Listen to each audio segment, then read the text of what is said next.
This Thanksgiving, they brought the whole clan to carve up my $6.4 million penthouse, thinking I would stay quiet.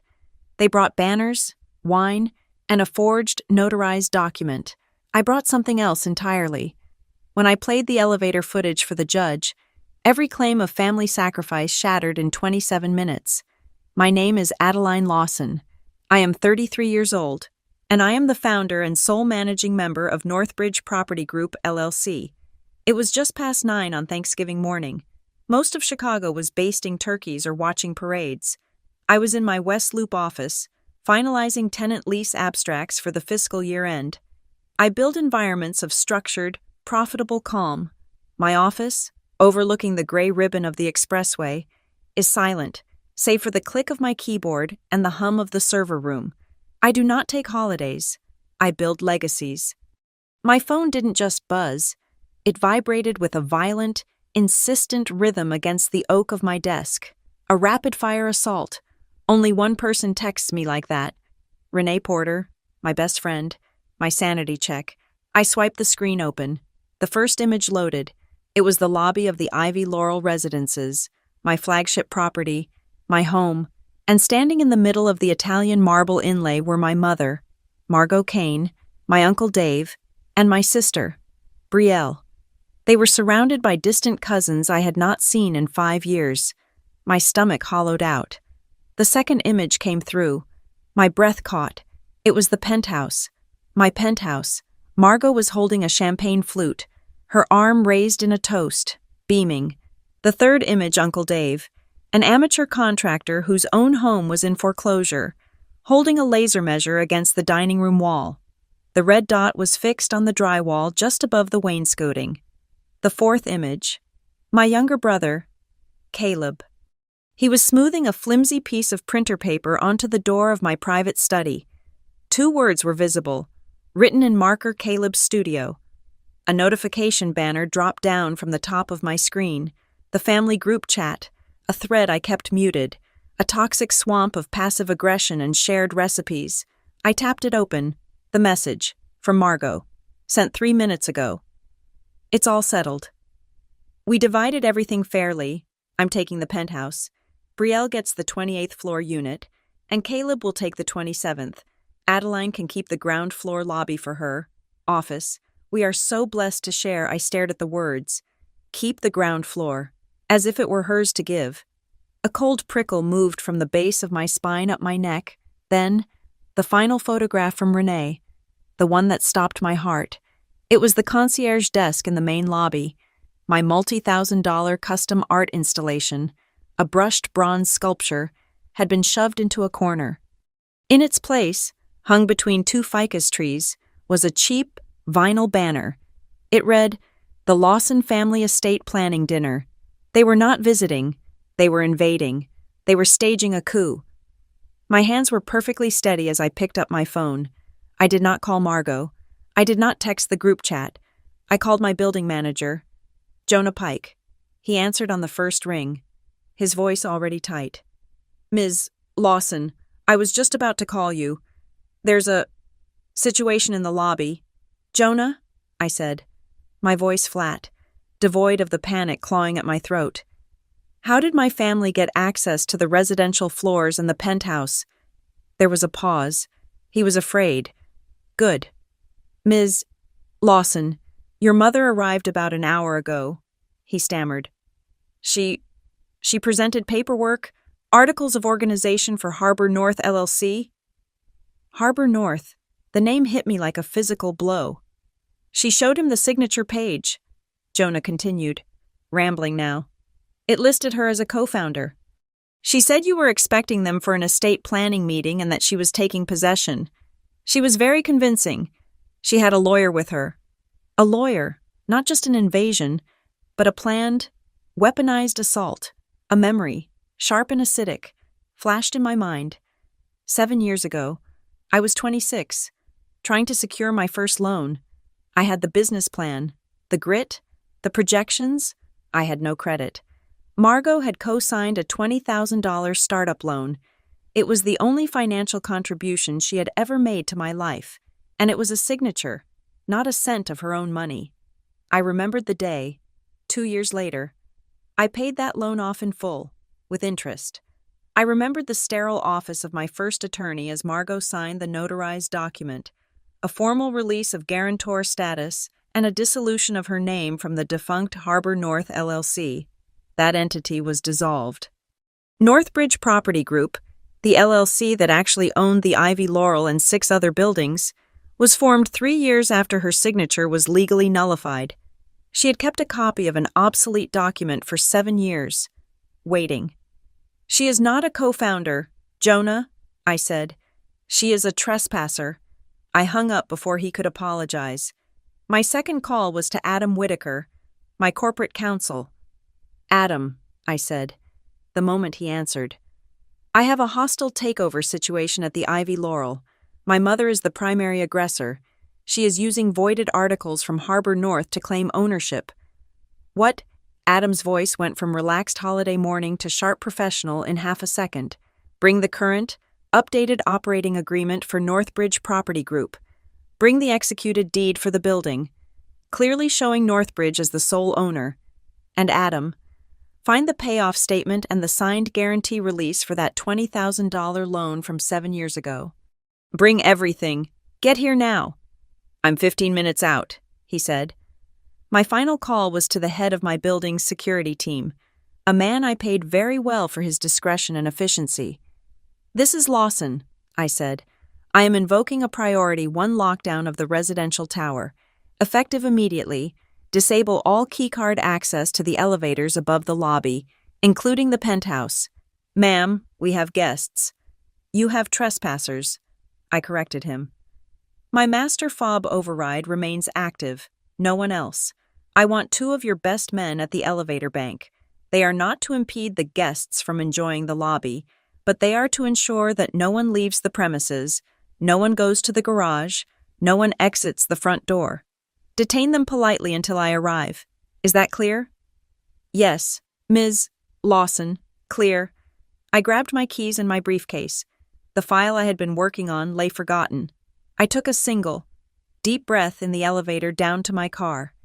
They expected me to arrive screaming. They expected tears.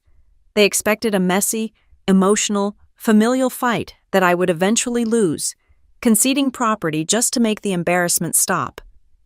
Margot knew how to leverage guilt. It was the only currency she had ever truly understood. But I had not built a real estate empire by being sentimental. The drive from the West Loop was short. I parked in my private spot, bypassing the main garage. I entered the Ivy Laurel not through the grand front entrance, but through the management corridor. I stepped out into the lobby. The scene was worse than the photographs. The noise was deafening. Champagne was flowing freely. Someone had plugged a speaker into the wall outlet by the concierge desk and was playing music. Distant relatives were sitting on my custom-designed velvet settees, plates of food balanced on their knees. They had brought catering. They had rolled in coolers. They had turned my lobby, the sterile, perfect entry point to Chicago's most exclusive residences, into a tacky, chaotic Lawson family room. They all turned as I entered. The music did not stop, but the chatter died. My mother, Margot, was front and center. She was wearing a cream-colored cashmere suit, looking every bit the triumphant matriarch. She spread her arms wide, a brilliant, false smile plastered on her face. The champagne flute was still in her hand. "Adeline, darling," she boomed, her voice projecting for everyone to hear. "You're just in time. We're finally a family with shared assets. Isn't it wonderful?" I felt the blood drain from my face, and then, just as quickly, I felt it return as a cold, controlled tide. My heart rate, which had been hammering against my ribs, suddenly settled. It became slow, heavy, and methodical. I looked past her, at the vinyl banner, at the laser measure in my uncle's hand, at my brother, who refused to meet my eyes. I would not lose my temper. I would not raise my voice. I looked back at my mother's smiling, expectant face. It would only take 10 minutes to get my building back. I held Margot's gaze. The false smile was cemented on her face, waiting for my emotional collapse. I gave her nothing. I just waited. I turned my head slightly toward the main entrance as the heavy glass doors swung open, admitting a gust of cold November air that cut through the manufactured warmth of the lobby. Adam Whitaker walked in. He was flanked by 2 associates from his firm, and none of them were dressed for a holiday. They were dressed for litigation. Adam carried a rigid, aluminum-sided briefcase. His associates carried expandable document cases. The sound of their hard-soled shoes on the marble floor was a sharp, percussive counterpoint to the fading music, a metronome counting down the end of this grotesque party. Adam did not look at my mother. He did not look at the banner. He did not acknowledge the dozens of curious, hostile faces staring at him. He walked directly to me. "Adeline," he said. His voice was low, calm, and absolute. "Adam," I replied. I turned from him to face the crowd, my family, my invaders. "Thank you all for coming," I announced. My voice was amplified by the lobby's acoustics, cutting through the remaining chatter. "This event, whatever it was planned to be, is over." I took a step forward. My 2 security guards, the ones I had called earlier, moved simultaneously from their positions near the elevators. They stood now at the edge of the seating area, silent and imposing. They were large men, dressed in impeccable black suits, and their presence immediately changed the geometry of the room. They were no longer hosts. They were barriers. The music stopped. A cousin fumbled with the speaker cable, pulling it from the wall. "Under the operating agreement of Northbridge Property Group, LLC, and by the authority vested in me as the sole managing member," I said, my voice cold and clear, "I am informing you that all areas beyond this lobby are private residences and secure corporate offices. Any unauthorized persons currently present in those private areas are trespassing." "Unauthorized." Margot's voice was a sharp, theatrical screech. She laughed, a sound like glass breaking. "Adeline, darling, don't be ridiculous. This is my building. You wouldn't have this building without me." She reached down to the concierge desk, which she had apparently commandeered as her headquarters, and snatched up a stapled packet of papers. It was faded, the edges slightly curled. She waved it in the air like a battle standard. "I have the paperwork. Darling, the founding paperwork." She turned, playing to the crowd of relatives, who were now watching with nervous fascination, sensing the shift from celebration to confrontation. "I am the co-founder Margot Kane. It's right here." She turned her attention to Jonah Pike, my building manager, who was hovering near the security station, looking pale and sick. He had made a catastrophic error in judgment, and he knew it. "Jonah, dear," Margot said, her voice dripping with a sickly, false sympathy, "you did the right thing letting us in. You saw the documents. You recognized me." She stepped toward him, projecting the image of a kind, reasonable woman dealing with a hysterical daughter. "Adeline is just having one of her episodes. She gets this way. She forgets where she came from. She forgets the people who sacrificed for her." Jonah looked at me, his eyes wide and pleading. He was trapped. He had failed in his duty, and now he was being used as a pawn in her performance. "She forgets," Margot continued, her voice rising, finding its rhythm, "that I am her mother, that I signed my name, my credit, my life away so she could play tycoon. She forgets that a daughter owes her mother." This was the narrative, the myth of the sacrificing mother and the ungrateful daughter. It was the emotional leverage she had used my entire life, the currency she demanded for the basic act of raising me, and now she was attempting to use it to steal a $64 million portfolio, starting with my $6.4 million home. The air grew thick and heavy. The champagne flutes, one by one, were set down on coffee tables. The laughter was gone. This was no longer a party. It was a standoff. The moral authority of motherhood versus the legal authority of ownership. Adam Whitaker stepped forward. He placed his aluminum briefcase on the marble concierge desk with a solid, definitive thud. He snapped the latches. The sound echoed in the sudden silence. "Mrs. Kane," Adam said. His voice was not loud, but it was sharp, and it commanded absolute attention. My name is Adam Whitaker. I am corporate counsel for Northbridge Property Group. He did not glance at the papers she was clutching. He retrieved a thick, professionally bound document from his case. The document you are holding, he stated, is the Articles of Organization for Harbor North LLC, a defunct entity that was legally dissolved 7 years ago. It holds no assets. It has no authority. It is irrelevant. He placed the bound document on the desk. This, he said, tapping its cover, is the current, amended, and restated operating agreement for Northbridge Property Group LLC. This is the sole entity that holds the deed to this building. It lists one member, Adeline Lawson. He retrieved a second, smaller file. This is the executed guarantee release, signed by you, Mrs. Kane, acknowledging the full repayment, with interest, of the $20,000 startup loan you co-signed. This document, which bears your signature, releases any and all claims on the original entity or any of its successors. It was notarized 5 years ago. He retrieved a third document, and this is the fully executed warranty deed for the Ivy Laurel Residences, identifying the owner of record as Northbridge Property Group LLC, acquired 3 years after your signature was legally nullified and your interest was formally extinguished. Adam looked up from his papers and fixed his gaze on her.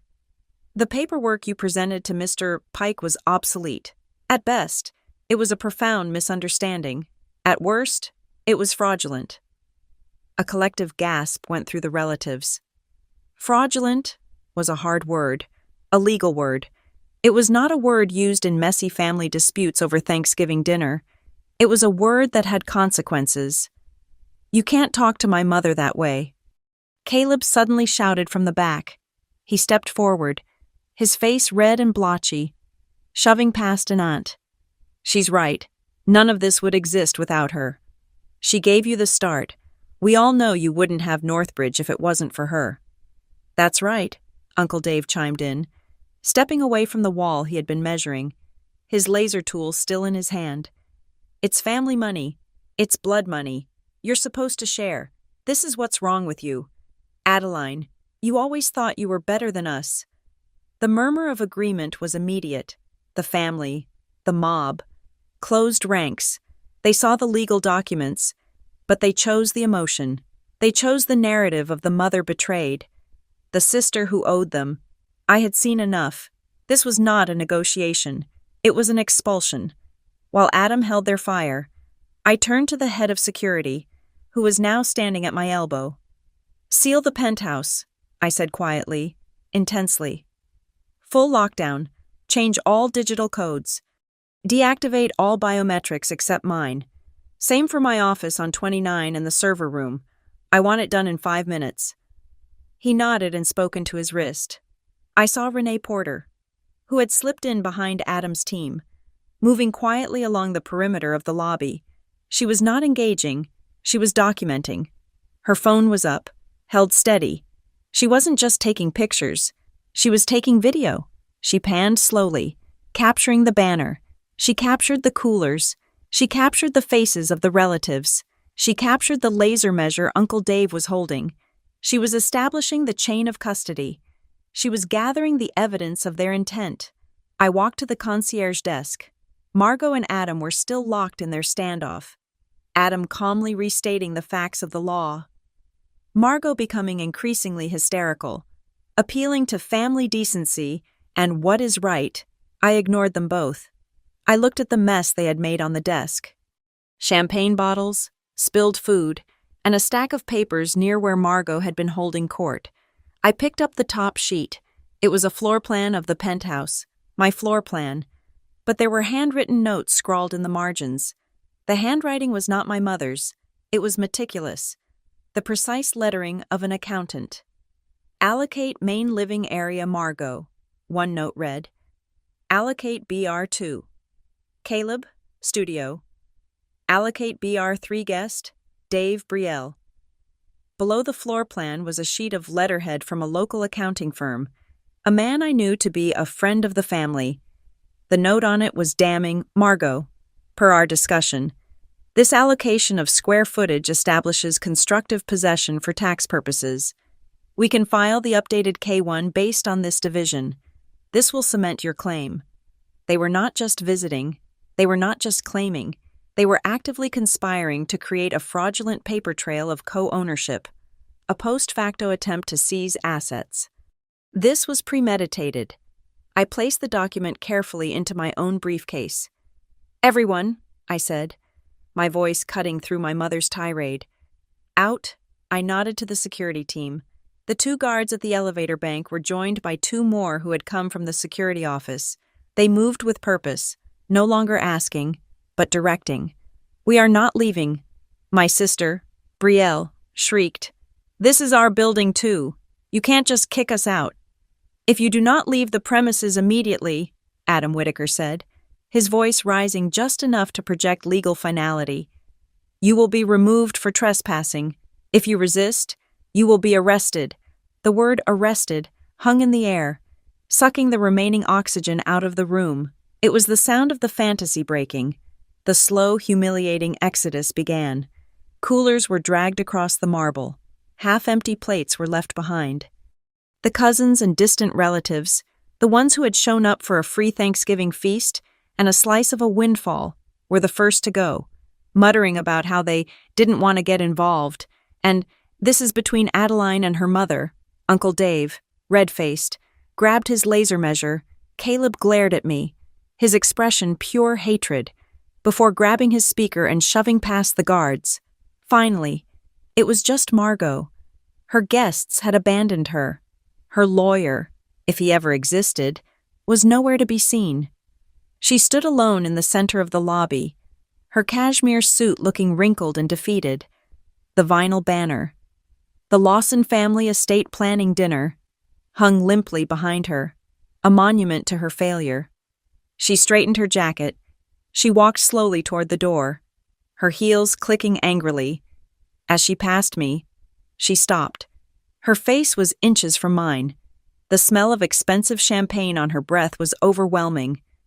"You did it," she whispered, her voice venomous. "You finally did it. You chose money. You chose spreadsheets and concrete over your own blood." I did not flinch. I did not look away. I let her hold my gaze, letting her see the absolute absence of guilt. "I chose ownership," I whispered back. She stared at me for a long moment, searching for the daughter she could manipulate, the one who would crack under the weight of maternal disappointment. That daughter was gone. Margot turned and walked out the front door.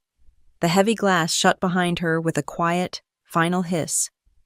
Renee and Adam stood beside me. The lobby was silent, a wreck of half-eaten food and abandoned glasses. The battle was over. The war had just begun. The lobby was a still life of abandonment.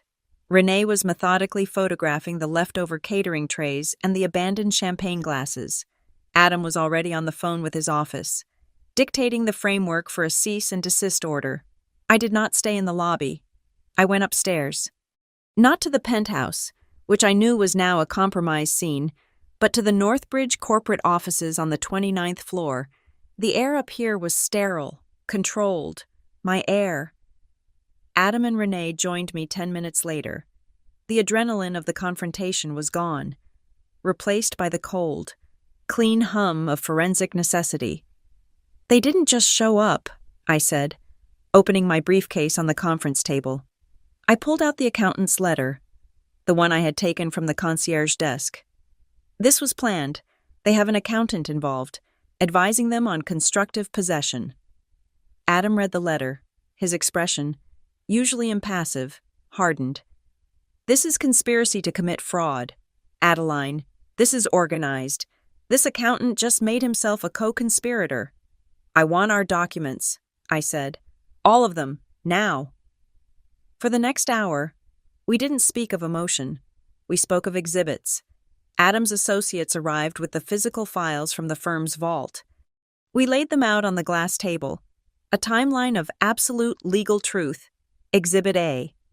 The bank statements showing the wire transfer, $20,000, plus all accrued interest, paid to the original lender, dated 5 years ago. Exhibit B. The notarized guarantee release, bearing Margot Kane's signature, relinquishing any and all claims related to that initial loan or the defunct Harbor North LLC. The notary's stamp was clear. The date unequivocal. Exhibit C. The amended and restated operating agreement for Northbridge Property Group LLC, the entity that actually acquired this building, executed 3 years after Exhibit B. Margot Kane's name appears nowhere in its 78 pages. "This is our foundation," Adam said. "It is ironclad." "It's not enough," I said. "She bypassed the foundation. She attacked the weak point.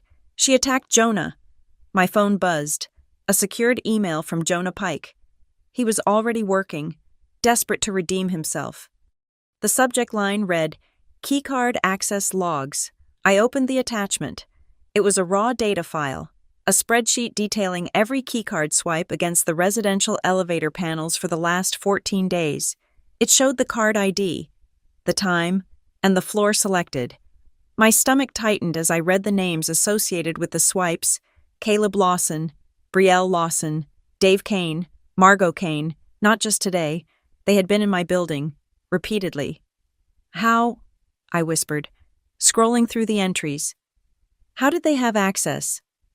"Look at the card ID column," Renee said, pointing. "It's the same ID number for all of them. It's not their fobs. It's a duplicate of a contractor master fob. Someone gave it to them, or they stole it." While Renee began the work of tracing the origin of that rogue fob, I called the building's locksmith. Not a simple hardware technician. I called the corporate security firm that installed our systems. "This is Adeline Lawson," I said, my voice clipped and low. "I am authorizing an emergency security override of the Ivy Laurel. I want every physical lock core on the penthouse level, the 29th floor offices, and the server room drilled and replaced, effective immediately. I also want a new numerical keypad system installed as a secondary, overriding all existing biometric scanners. The biometrics are compromised if they had master access. I want it done in the next 3 hours." They were on site in 40 minutes. The faint, high-pitched whine of high-tensile drills echoed from the floors above. My fortress was being rebuilt. Stronger. Adam, meanwhile, was cataloging the empire. "We need to insulate the other assets," he said, typing rapidly. "The Ivy Laurel is just the beachhead. They want Northbridge." He pulled the asset list: 3 residential towers, including this one, 2 commercial zones in Fulton Market. "I've reviewed the purchase and sale agreements for all 5, Adam said, his voice precise. The earliest acquisition, 1200 West Lake, was purchased 24 months after Margot signed the guarantee release. The other 4 properties were acquired with revenue generated by 1200 West Lake and subsequent refinancing. He looked up from his laptop. "I want to be clear, Adeline, there is not a single dollar of capital, not 1 cent, from Margot Kane or any member of your family that was used to acquire the Northbridge portfolio. The $20,000 loan was paid off before Northbridge, as it exists today, was even formed." "I know that," I said, "but they are betting the public doesn't. They are betting our investors don't." As if summoned, my email client chimed. It was from Michael Vance. He is not just an investor. He is an anchor partner in our biggest upcoming project. The subject line was one word: dispute. The email was brief. "Adeline, just got a strange call from a Chicago blogger. Something about an ownership dispute. He mentioned family co-founders and a Thanksgiving incident. Please tell me this is noise." My blood ran cold. The credit risk. This was not just about my home. It was about my credibility. It was about the lines of credit, the refinancing deals, the trust I had spent a decade building. Margot was not just trying to steal a penthouse. She was willing to burn the whole company to the ground to get her fair share of the ashes. "Okay," I said, my voice dangerously quiet. "We are no longer defending. We are attacking." I made 2 calls. The first was to a Big 4 accounting firm, waking their lead forensic partner. "I need an independent, expedited forensic audit," I told him. "I need you to trace every dollar of seed money for Northbridge Property Group and certify, independently, that no capital originated from Margot Kane or any associated party. I need it by Monday.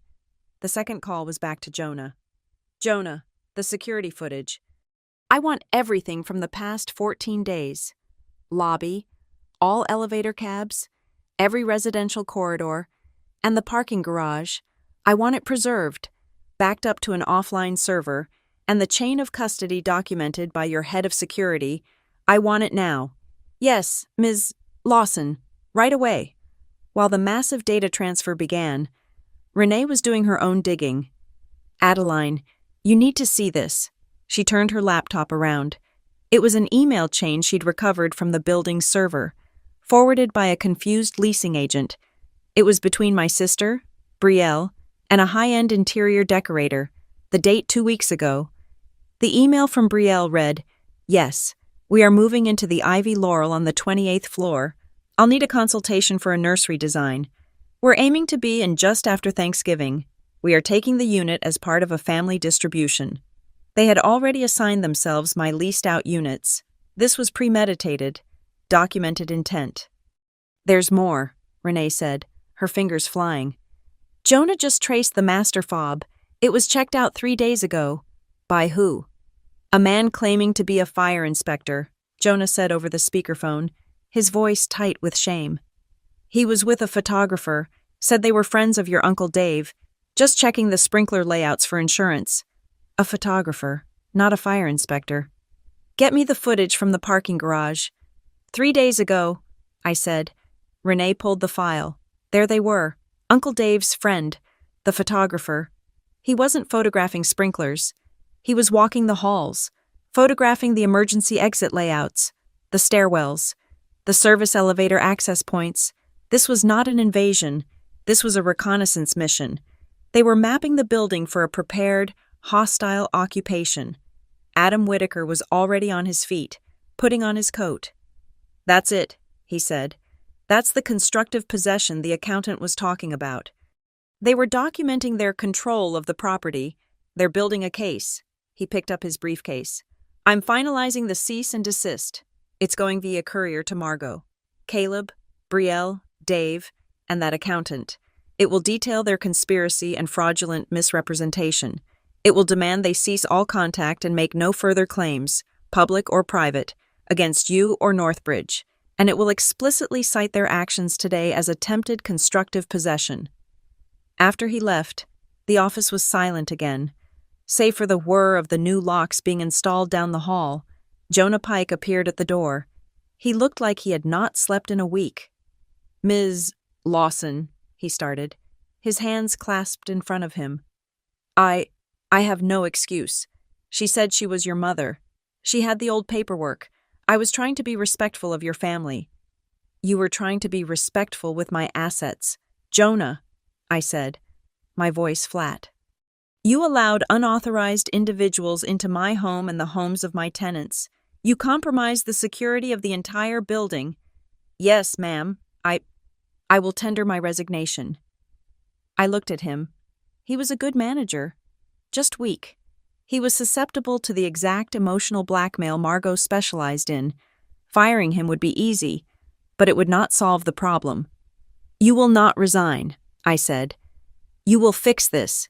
You will personally oversee the security refit, and you will draft the new verification protocol. From now on, no one gets access to any part of this building without explicit, written, daily authorization from me, my counsel, or Renee Porter, not my mother, not my brother, not the Pope. Do you understand?" "Yes, Ms. Lawson," he said, relief and gratitude warring on his face. "Thank you. It will not happen again." "No, Jonah," I said. "It won't." He left. Renee started labeling the downloaded video files, organizing them by date and camera angle. The digital fortress was now secure. The wolves were out of the house. Then, Renee's phone lit up. She turned the screen to me. It was a public post. Facebook. It was Margot. Her face was tear-streaked, but she looked noble, wrapped in that cashmere suit. The caption read, "I gave my daughter everything, my credit, my name, my support, today, on Thanksgiving. My daughter and her high-priced lawyers had me thrown out of the company I helped build. Pray for her. She has chosen money over blood. The first comment was already there. This is heartbreaking. How could she? The howling had begun. The Facebook post was a masterpiece of passive aggression. Margot's face, artfully tear-streaked, stared out from the screen. The caption was a dagger coated in sugar. I gave my daughter everything. My credit, my name, my support. Today, on Thanksgiving, my daughter and her high-priced lawyers had me thrown out of the company I helped build. Pray for her. She has chosen money over blood. She didn't want prayer. She wanted an army, and she was getting one. I watched the share count spin. 10, 50, 200. The comments were a deluge of manufactured outrage, a digital lynch mob forming in real time. This is heartbreaking. How cruel on Thanksgiving. I know Margot. She is a saint. That daughter is a monster. They were validating her performance. They were fueling the narrative. Before I had time to process the full impact, Renee, who was monitoring the feeds from the conference room, spoke. Caleb's active. He just tagged the Ivy Laurel on Instagram. I clicked the link. It was a video. It was 30 seconds long, edited with a sloppy, malicious skill. It was a montage of their invasion. Quick cuts, Margot laughing, holding a champagne flute high in my penthouse. Uncle Dave raising a glass to the camera. My sister Brielle, smiling. My brother Caleb, turning the camera on himself, grinning, with the skyline glittering through my floor-to-ceiling windows behind him. He had muted the real audio. Instead, he had layered it with a soft, sentimental acoustic guitar track. The implication was unmistakable. Look at this happy family, enjoying the fruits of their collective labor. It was a lie, packaged as a beautiful memory. It was digital poison. The real-world consequences began at 6 a.m. the next morning. The first email was from a local Chicago gossip blogger. The subject line, Mother-Daughter Real Estate War. The body of the email was a single sentence, requesting comment on Margot Kane's claims of co-ownership of Northbridge Property Group. We ignored it. The blog post went live an hour later. Ivy Laurel founder in Thanksgiving dispute with mother who claims she was forced out. The article was a masterpiece of innuendo, quoting Margot's post extensively, referencing an eyewitness Caleb, no doubt who described a joyful family gathering that was cruelly shut down by me and my team of lawyers. That was the tinder. The bank calls were the gasoline. The first call was from my primary lender at 9 a.m. Adeline, Mark here. Listen, probably nothing, but our risk department flagged an article this morning mentioning an ownership dispute. Just a formality, but could you send over the current operating agreement for Northbridge just to put this to bed? Of course, Mark, I said, my voice perfectly level. The second call, an hour later, was from the same bank, but from a different department, a senior vice president in commercial lending. His tone was not friendly. Ms. Lawson, we've received your file, but we've also seen the video. We need a formal, certified clarification of your ownership structure, notarized. We are reviewing your current credit lines pending this clarification. Reviewing. The word hung in the air. The third call killed any hope of this being a minor issue. It was from the underwriting team for our new Fulton Market expansion, a 9-figure deal. Adeline, we're pausing, the underwriter said flatly. We cannot move forward on this loan if the primary holding company, Northbridge, has a contested ownership structure. The optics are terrible, and the legal risk is unquantifiable. Get this sorted, and we'll talk. Until then, we are pencils down. Pencils down. They had done it. They had weaponized public sentiment and aimed it directly at my credit lines. They were trying to bleed me out, to create so much financial pressure that I would be forced to the table, forced to buy my mother's silence. Adam, Renee, and I convened in the conference room. The atmosphere was arctic. They've bypassed the facts entirely, I said, the words coming out low and sharp. They're not attacking the LLC. They're attacking my reputation as a borrower. We sue, Adam said, his knuckles white as he gripped his pen. We sue them all, Margot for defamation, Caleb for libel, the blog for publishing known falsehoods. We file for injunctive relief immediately." "No," Renee said, shaking her head. She was the strategist. "It's asymmetric warfare. Margot is using the wronged mother narrative. If you, the wealthy daughter, sue your poor mother for a Facebook post, you prove her point. You become the villain. Adeline, the facts won't matter. The optics will kill you." "So we do nothing," I demanded. "We let them freeze my assets. We let them destroy a decade of work with a blog post." "We don't do nothing," Adam said, his gaze shifting, a new, colder strategy forming. "We do both. We fight the legal battle in the shadows, and we fight the financial battle with absolute transparency." The plan was formed in minutes. It was a two-pronged counterassault. First, Adam drafted a letter to the blog. It was not a request for comment. It was a formal notification of pending litigation. He attached the executed guarantee release signed by Margot. He attached the timeline of acquisitions. He cited the accountant's letter as evidence of conspiracy to commit fraud. He gave the blogger 2 hours to retract the article, delete all associated social media posts, and issue a public apology, or we would file for damages. Second, I handled the banks. "My partners don't care about Facebook comments," I said. "They care about title insurance and audited financials." While Adam launched his legal strike, Renee and I assembled the Northbridge Transparency Packet. It contained the preliminary report from the forensic accountants, certifying no family capital. It contained the amended and restated operating agreement. It contained the notarized release signed by Margot 5 years ago. It contained the clear, unassailable timeline of acquisitions.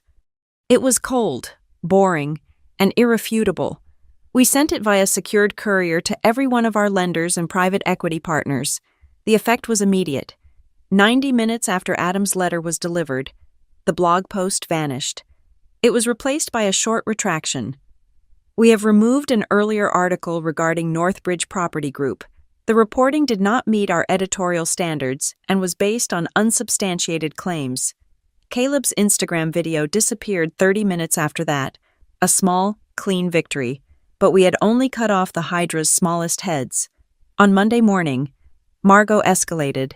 She had been thwarted on the cheap, free platforms of social media, so she went to a professional one.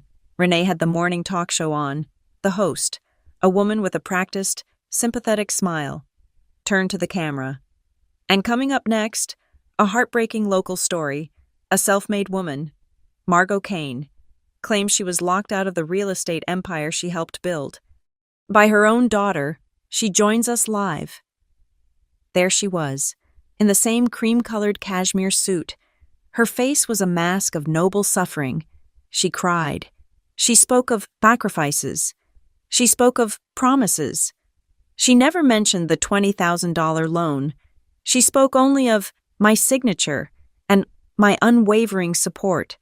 She painted me as a cold, corporate entity who had forgotten her own blood. The phones at the Northbridge office exploded. This was not a blog. This was a syndicated broadcast. Renee muted the television. The room was silent. "She is brilliant," Renee said, her voice devoid of admiration. "She is playing the victim card on a platform we cannot threaten with a lawsuit." "I will not go on television," I said. "I will not get into a public, emotional, she said with my mother." "We won't," Renee said. She was already typing. "She is using emotion. We will use structure." She drafted a document. It was not a press release. It was a statement of principles. She titled it, "Boundaries Build Legacies, the Factual Record of Northbridge Property Group." It was my voice, distilled, no emotion, no apologies, no "I feel," or "I was hurt." Just a bulleted list of facts. Fact: the entity Harbor, North LLC, was dissolved in year. Fact: a startup loan of $20,000, co-signed by Margot Kane, was repaid in full with interest on date. Fact: a legal release of all claims related to that entity was signed by Margot Kane on date. Fact Northbridge Property Group LLC was formed 3 years later. Fact no capital from Margot Kane or any other family member was ever invested in Northbridge Property Group or its assets. We did not send it to the media, we sent it, as an addendum, to the same partners and lenders who had received the transparency packet. It was our anchor. It was the official, immovable story. The financial partners were satisfied. The calls from the banks stopped. The pause on the Fulton Market deal was quietly lifted. My company was secure, but the public was a different story. The comments on the talk show's website were a torrent of vitriol. Duty to your mother comes first. Money has poisoned her. I'd never treat my mother that way, no matter what. I was winning the financial war. I was losing the public one. I sat in my office late that night. The city lights reflected on the glass. The cease and desist had silenced the blog. The transparency packet had calmed the banks. But Margot was still out there, her victim narrative spreading, and I realized she did not care about the public. She did not even care about the banks. She was just building a narrative. She was creating a public record of her claim, so that when she filed the lawsuit, she would not look like a grasping opportunist, but like a wronged woman seeking justice. This was all a prelude.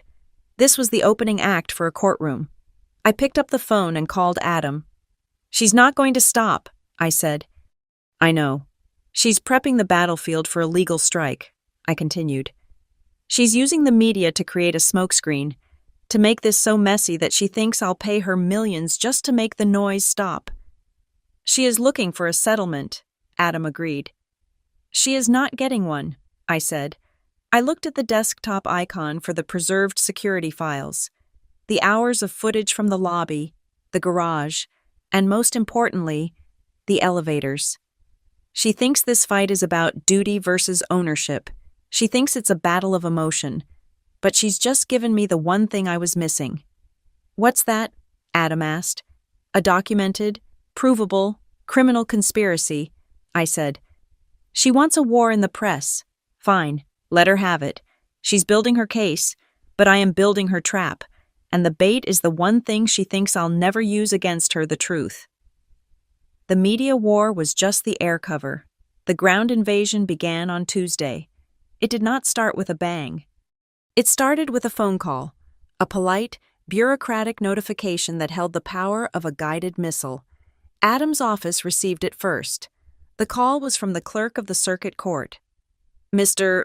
Whitaker," Adam's associate relayed, his voice tight with controlled panic.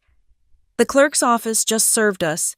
A petition for an ex parte temporary restraining order was filed this morning by an Elliot Bram on behalf of Margot Kane. They are seeking to freeze all operating accounts associated with the Ivy Laurel, pending an emergency hearing." Elliot Bram, a name I knew. He was a bottom feeder, a specialist in messy, high-profile divorces, not corporate litigation. He was the kind of lawyer who threw everything at the wall, knowing the mess itself was the weapon. My mother had chosen her weapon well. "An ex parte hearing," I said to Adam over the phone, my voice dropping. "That means they already had it. They went to a judge this morning without us present. They would have claimed immediate and irreparable harm." "Adeline," Adam said, his own voice sharp with anger. "They would have argued you were liquidating assets to flee the jurisdiction. It is a standard, baseless tactic. Did the judge grant it?" There was a heavy pause. "Yes, as of 10:05 this morning. The operating accounts for the Ivy Laurel are frozen, pending a full hearing." I hung up the phone. Frozen. Not just my personal wealth. The operating accounts. The accounts that paid the staff. The accounts that paid the utilities. The accounts that paid the contractors for the retail space on the ground floor. The accounts, I realized with a wave of cold nausea, that were staged for the 9-figure refinancing deal for the Fulton Market expansion, the deal we had just saved. My phone rang. It was the bank, not the friendly vice president. It was the head of commercial underwriting. His voice was like ice. "Adeline, I am looking at a court order. A restraining order on your primary operating account for your flagship property, the one you are leveraging for the Fulton Market deal. You have 24 hours to get this order dissolved, or we are pulling the term sheet. The deal is dead. Our agreement has a material adverse change clause, and this, Ms. Lawson, is as material as it gets." He hung up. The oxygen left the room. This was the true attack. The media. The posts. The talk show that was all a distraction. This was the kill shot. They were trying to bankrupt me. They were strangling the company, cutting off its cash flow, knowing that if they held on long enough, I would have to give in just to pay my own bills. My phone, my desk line, the main office line, they all began to ring. It was a cascade. My head contractor. Adeline. I just got a notification from the bank. Your payment for the drywall delivery bounced. What is going on? A tenant from the 25th floor. Is there a problem with the building? I heard the management company is in court. Are our services being cut? An investor from our Series A round. Adeline, my office just got a call from a lawyer named Bram, offering a settlement on behalf of your mother. What the hell is this? Do you have a co-founder I do not know about?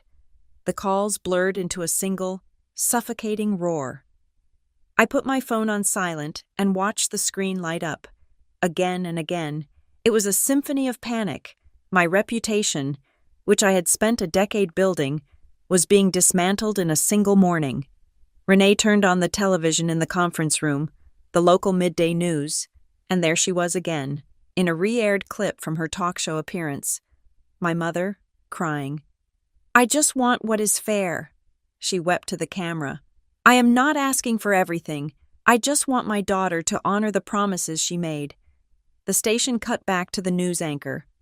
"We have just learned," the anchor said, his face grave, "that a judge has granted an emergency order freezing the assets of the Ivy Laurel building in connection with this dispute, a stunning development in this rapidly escalating family battle." They were feeding each other. Bram was using Margot's media performance as proof of a legitimate dispute, and the media was using Bram's legal filing as proof that Margot's claims had merit. Adam walked into my office. He had come straight from the courthouse. He looked composed, but his jaw was set. "It is a temporary administrative freeze," he said, his voice calm, attempting to project control. "It is procedural, a nuisance. They convinced a duty judge with a sob story. We will get it dissolved. It is just a matter of time." "What is a matter of time, Adam?" I shot back, the control in my own voice fracturing. "A week, and that is what he gave us. The hearing is set for next Thursday." "That is what I'm here to tell you," Adam said. "I moved to quash. I filed our own emergency motion. I showed the judge your transparency packet. I showed him the release. He was not happy. He was misled. He moved the hearing. Moved it. To this Thursday," Adam said. 9 a.m. We have less than 48 hours. The suffocating pressure eased, replaced by a cold, sharp focus. 48 hours. Not a week to bleed out. 48 hours to win. "Then we stop defending," I said. "We stop reacting. We start prosecuting." The conference room became a war room. We had two goals: dissolve the TRO and get the case dismissed with prejudice, which would legally bar Margot from ever filing this claim again. "They won the ex parte hearing with emotion," I said, pacing the room. "We will win the real hearing with evidence, not just the paperwork. Adam, the intent. We have to prove this was a coordinated, fraudulent conspiracy. We have to show the judge what they did." I turned to Renee. "The pictures, the ones you took in the lobby." "Already catalogued," Renee said. She projected an image onto the wall. It was a high-resolution shot of Uncle Dave. He was holding the laser measure, a notebook in his other hand. "Here is Dave Kane, mapping the living room for reallocation." Another picture. "Here is Caleb Lawson, affixing his studio sign to your office door, a clear act of claiming possession." Another. "Here is the vinyl banner. The Lawson family estate planning dinner, proof of premeditation. You do not print a banner like that on a whim." Another. "And here," she said, zooming in, "is the champagne bottle they were pouring. It's sitting next to the concierge phone. You can see the label on the phone clearly. Emergency private. Do not use. They were peeling off private labels while claiming to be owners. Good, I said. Jonah. The logs. Jonah, looking gaunt but determined, brought his laptop to the table. This is what they did not count on, he said. The elevator keycard system logs every single call, syncs it with the security cameras, and timestamps it. He brought up a spreadsheet. Here, November 10th, 3 weeks before Thanksgiving, the master fob was checked out by the fire inspector. Here is the fob, at 3:04 p.m., accessing the penthouse level. It stays there for 2 hours. That matches the garage footage of the photographer mapping your exits. He highlighted another set of lines. And here is Thanksgiving Day. The fob is first used at 7:12 a.m., not by Margot, by Caleb. He accesses the freight elevator. He goes to the lobby.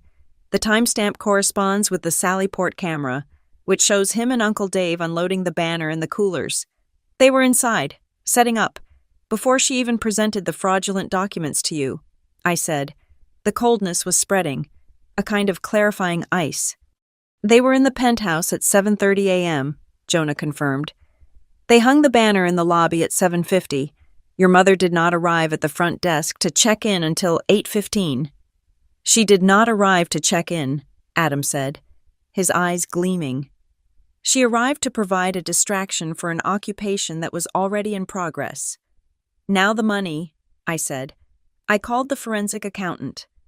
I do not care what it costs. I want that report, signed and certified, on Adam's desk by 6 a.m. tomorrow, the one that proves no family money ever touched Northbridge. The pieces were on the board, the paper trail, the digital trail, the photographic evidence. Now, the risk, Adam said, turning to me. He was playing defense, anticipating Bram's attacks. Elliot Bram is a sludge thrower. He will not care about your LLC documents. He will attack your character. He will try to paint you as a liar. Is there anything, Adeline, any email, any text, any letter, anythings, where you promised her this, anything he can twist? The room was silent. I thought back, through all the years, the thousands of interactions, the pressure to perform, to be the grateful daughter. Yes, I said. Renee looked up, her face pale. About 4 years ago, I said. Long after she signed the release, I was trying to close the 1200 West Lake deal. My car broke down. I had to meet the investors in Lake Forest in an hour. It was critical. I called her. I begged her to borrow her car. She made me wait for 2 hours, telling me how inconvenient it was. I finally got the car. I made the meeting. I saved the deal. That night, I sent her an email. What did it say? Adam asked, his voice low. It said, Thank you, Mom. I could not have gotten through it without you. Adam closed his eyes. He will find it. He will get it in discovery. He will cut off, Thank you, Mom. He will stand up in court, hold up that email, and say, Here is Adeline Lawson, in her own words, admitting I could not have gotten through it without you. He will say it proves she was a partner. Yes, I said. He will. We can file a motion to exclude it. Adam started. We can argue relevance. No, I said. I looked at him, then at Renee. My mind was perfectly clear. No, we will not try to hide it. We will not look like we have something to hide. You are going to do the opposite. Adeline, that is a huge risk, Adam said. It is only a risk if he controls the context. I replied. But he does not. We do. We will not just show the judge the email. We will show him the entire chain. We will show him my calendar from that day. We will show him the repair bill for my car. We will show him the signature page from the deal I saved. We are not just going to give him the truth. Adam, we are going to drown him in it. The strategy was set.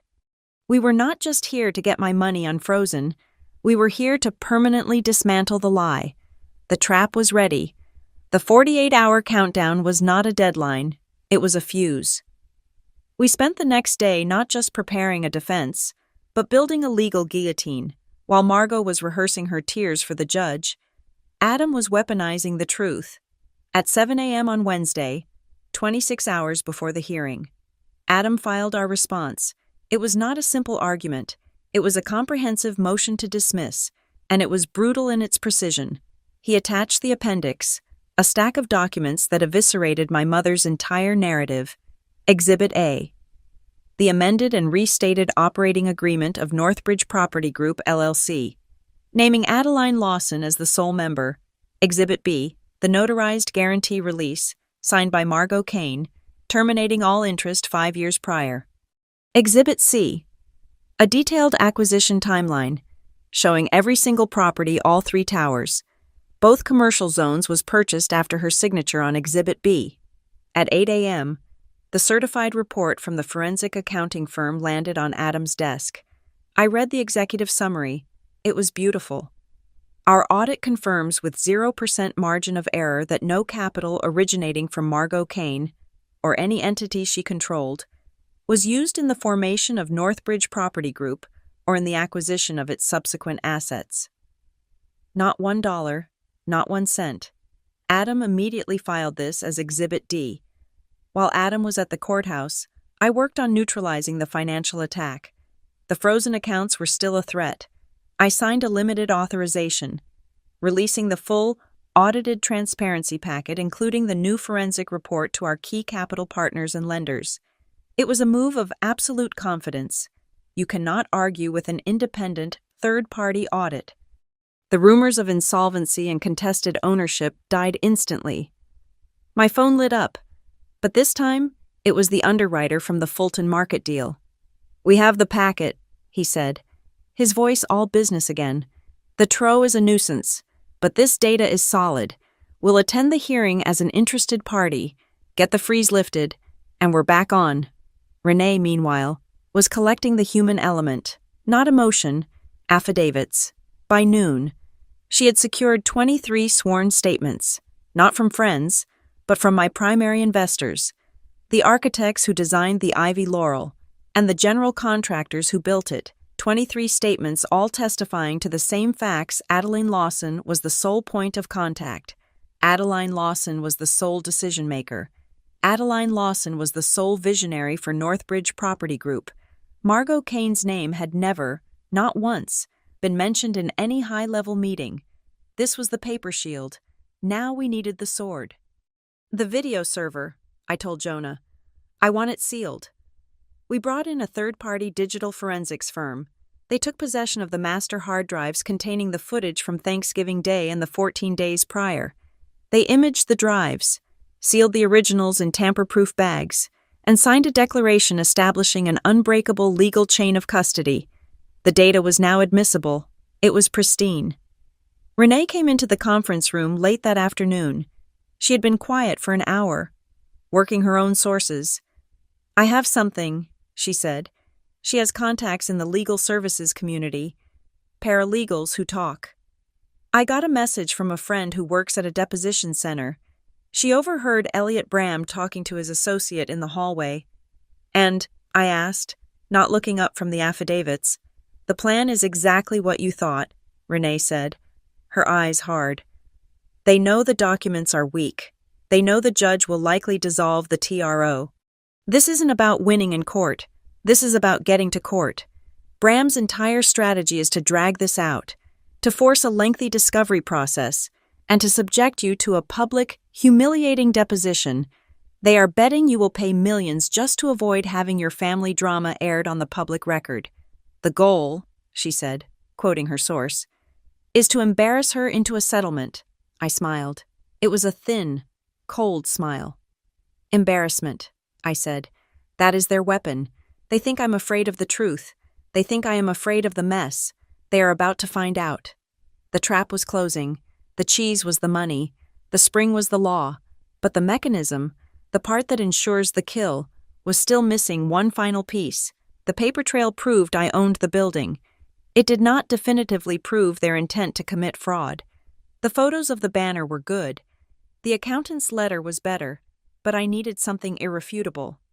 I needed them, in their own words, admitting to the conspiracy. I looked at Renee. "Pull the elevator files, the ones from the cab," She already had them queued. The data was massive. We were not looking at the lobby footage. We were not looking at the hallways. We were looking at the video feed from inside the elevator cabs. Most people forget, I said quietly, watching the screen. They are on camera in the lobby. They are on camera in the hall. They feel exposed.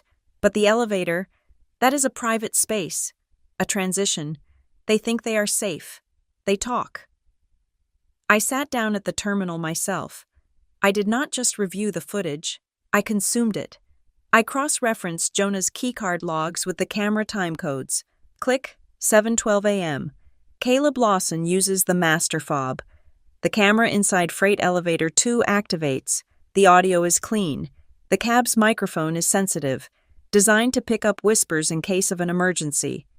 The ceiling-mounted camera angle is perfect, capturing everyone in the car. I watched Caleb and Uncle Dave load the coolers and the rolled-up vinyl banner. I listened. Click. 7:30 a.m. The fob is used again. This time, the main residential elevator, Caleb, Uncle Dave, Brielle, and Margot, they are all there. The doors slide shut. I leaned in. The audio was crystal clear, capturing the ambient, temperature-controlled hum, and their voices over it. Margot's voice. Now listen. Once we are inside the penthouse, Dave, you start measuring the living room. Brielle, you handle the guest wing. Caleb, the study is yours. We need to establish physical presence before Adeline gets here. Uncle Dave's voice. What if she calls the police? Caleb, laughing. The master fob worked. As far as the building knows, we belong here. By the time she figures it out, we will have possession. She cannot fight us and her investors at the same time. Brielle's voice. Just stick to the plan. We are a family, here to discuss our shared assets. That is the story. We are polite. We are celebrating. We do not leave. It was all there. A 27-minute blueprint of their conspiracy, spoken aloud, captured in high-definition video and audio, and time-stamped to the second. I scrolled forward. Click. 8:16 a.m. Margot, alone, riding the elevator down to the lobby to meet Jonah.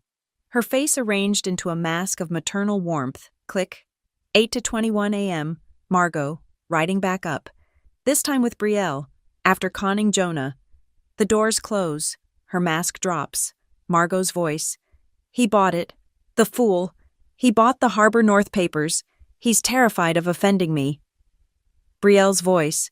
See, it worked. She will not fight her mother in public. She'll be so humiliated. She'll have to give us what we want.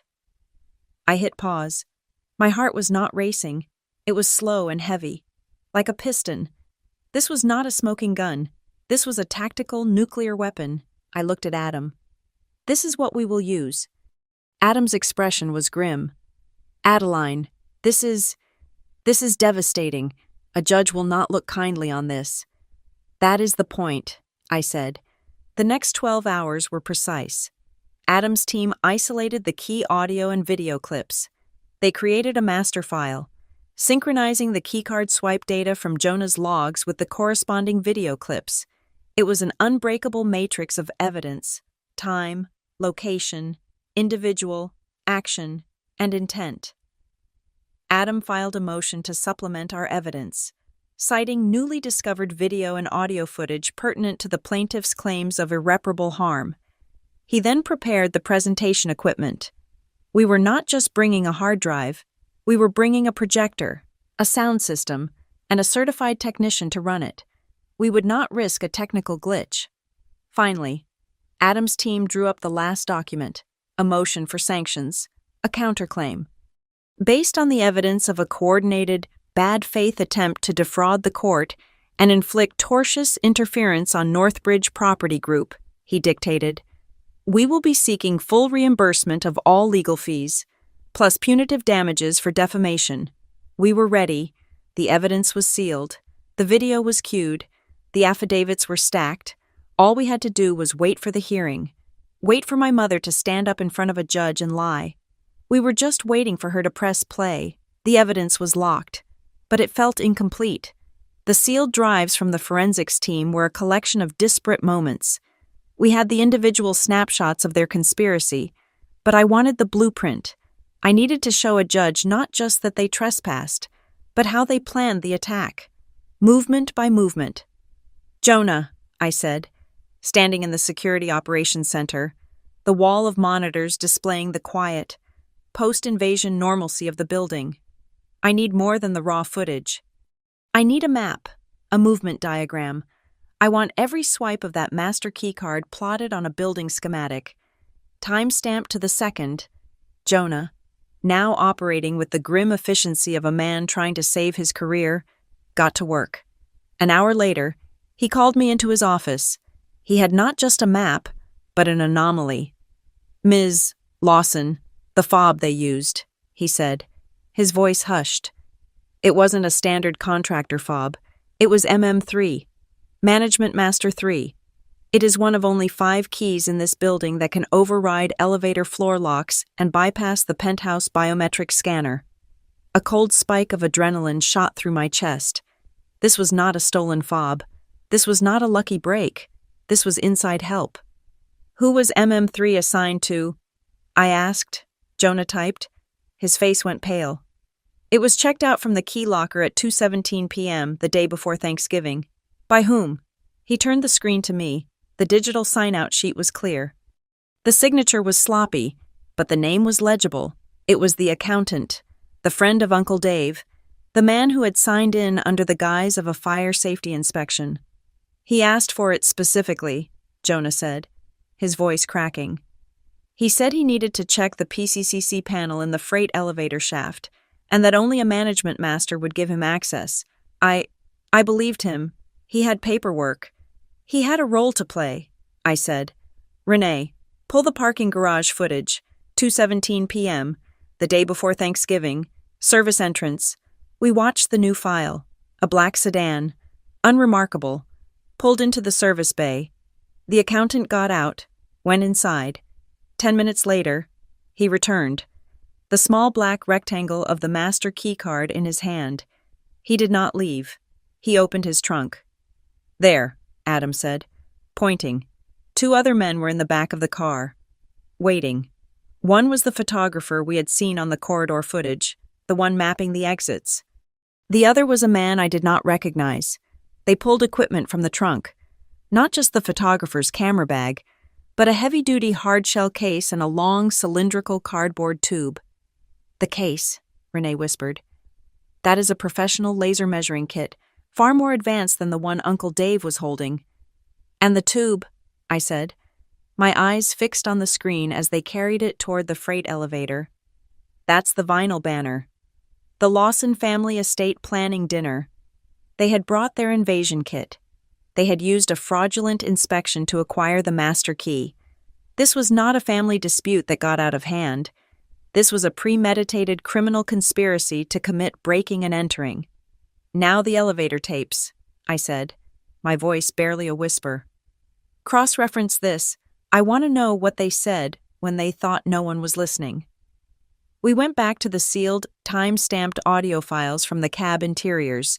We had the what and the how. Now, we were hunting for the why. We found it. Time code 7:51 a.m. Thanksgiving morning. The main residential elevator, my mother, Margot, and Uncle Dave. The camera shows them unfurling the banner to inspect it. The microphone, sensitive in the enclosed space, caught their conversation perfectly. "Make sure you hang it straight, Dave," Margot's voice, crisp and imperious. "It has to look official. The penthouse was always meant to be mine. Adeline knows that. We discussed it years ago." We had her. A direct statement of her perceived claim. Her intent, time-stamped, before she had even presented the fraudulent documents to Jonah. Before I even knew they were in the city. But it was the next clip that stopped my breath. Time code 8:04 a.m. My sister, Brielle, is in the elevator alone. She is riding down from the 28th floor, a unit that was currently leased to a partner at a law firm. She is on her cell phone, her voice bright and cheerful. "Hi, yes," Brielle's voice chirped. "I'm calling for my son, Jackson. I need to start the process to transfer his school records. We're moving? That's right. A new address? The Ivy Laurel Residences, 2801 Northbridge Plaza. A pause. We're taking possession this week. Actually, it's a family asset reallocation. It's all being finalized today. I looked at the time code again. 8:04 a.m. I pulled out my phone. I scrolled back to last Thursday. The first text from Renee, the one with the photo of my mother toasting in the lobby. The text that had started this all. Timestamp 8:51 a.m. I did the math. My sister was calling her son's school to transfer him into a new district, using the address of a building she did not own. 47 minutes before I even knew they were on the property. This is it, Adam said, his voice grave. This is not just intent. This is action. This is fraud. She was actively using a false address, an asset she was in the process of attempting to seize, to enroll her child in a new school. This is the ballgame. I want it all together, I said. Renee, I want a single, seamless file, a supercut of the entire crime. Renee took the components. She was a storyteller, and this was the most important story she would ever tell. She started the video with the parking garage, the arrival, the master key, the kit. She layered in the keycard log data, showing the MM3 swipe on screen. She cut to the lobby camera, showing them hanging the banner. Then she cut to the elevator interior. Margot's voice. The penthouse was always meant to be mine. She cut to the hallway camera, Uncle Dave and the accountant, using the laser measure on my walls. She cut back to the elevator interior, Brielle's voice, calling the school. We're taking possession this week. She wove together every piece of footage garage, lobby, elevator cab, penthouse corridor into a single, devastating, 27-minute narrative, a narrative that unfolded in its entirety before a single text message had been sent to me. It is perfect, Adam said, but the audio needs to be surgically clean. He called a forensic audio engineer, who worked through the night. The engineer stripped away the low-frequency hum of the elevator motors. He normalized the volume of their voices, making every whispered word as clear as a shout, and most importantly, he added certified, time-stamped subtitles. A judge would not have to strain to hear. They would read the conspiracy in plain text. We had our weapon. We labeled it. Formally. Elevator Exhibit A, Wednesday night, 12 hours before the hearing. The war room was quiet. The binders were assembled. The affidavits were stacked. The digital file was loaded onto a secure drive, with 2 backups. My email chimed. It was from Elliot Bram, my mother's lawyer. Adam was copied.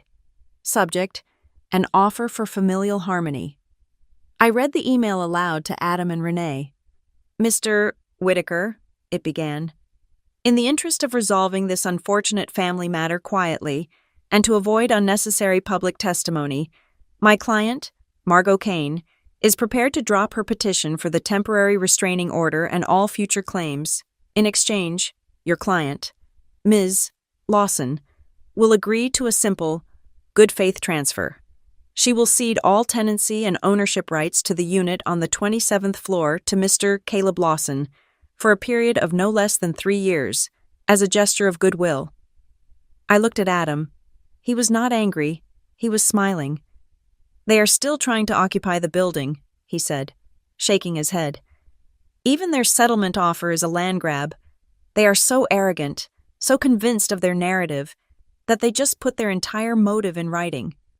They are trying to extort you for a 3-year lease on a $1 million apartment. I clicked reply. I typed 2 letters. No, I hit send. Adam saved the email exchange as a PDF. And that, he said, is Exhibit F, the final nail, their own lawyer, confirming their entire goal is to acquire my property. The team left. Adam, Renee, Jonah. They went home to get a few hours of sleep before the hearing. I stayed. I sat alone in the conference room. The city lights of Chicago spread out before me like a carpet of diamonds. I turned on the main monitor. I cued the file. Elevator Exhibit A. I watched the entire 27 minutes.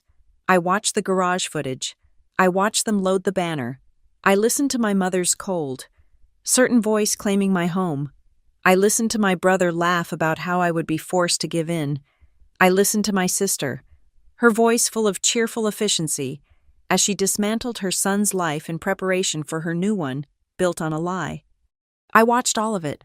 I felt no rage, no sadness. My heart did not pound. My hands were perfectly steady. I was not watching a family drama. I was reviewing a piece of evidence. I turned off the monitor. The room went dark. I sat there in the silence, static and calm as stone, and waited for the dawn. The marble hallway of the Daily Center was a canyon of noise. It was 9 a.m. on Thursday, the sound of high heels, wingtips, and hushed. Urgent conversations bounced off the polished stone walls. It was packed. Elliot Bram, my mother's lawyer, had done his job well. He had leaked the time and courtroom number.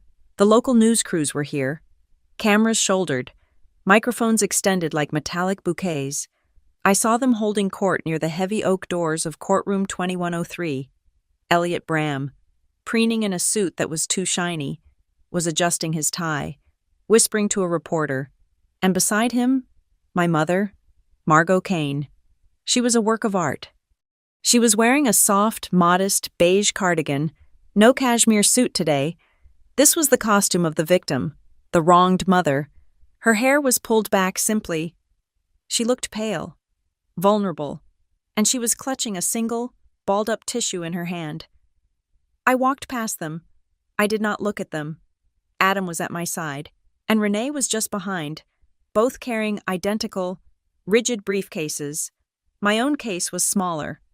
A brushed aluminum box. It held the sealed, forensically imaged hard drive. As I passed, a reporter shoved a microphone in my face. "Ms. Lawson, is it true you had your own mother thrown out on Thanksgiving Adeline?" A comment. I kept walking, my gaze fixed on the courtroom doors. Adam simply put a hand on the reporter's shoulder and moved him aside. A silent, impassive gesture of absolute control.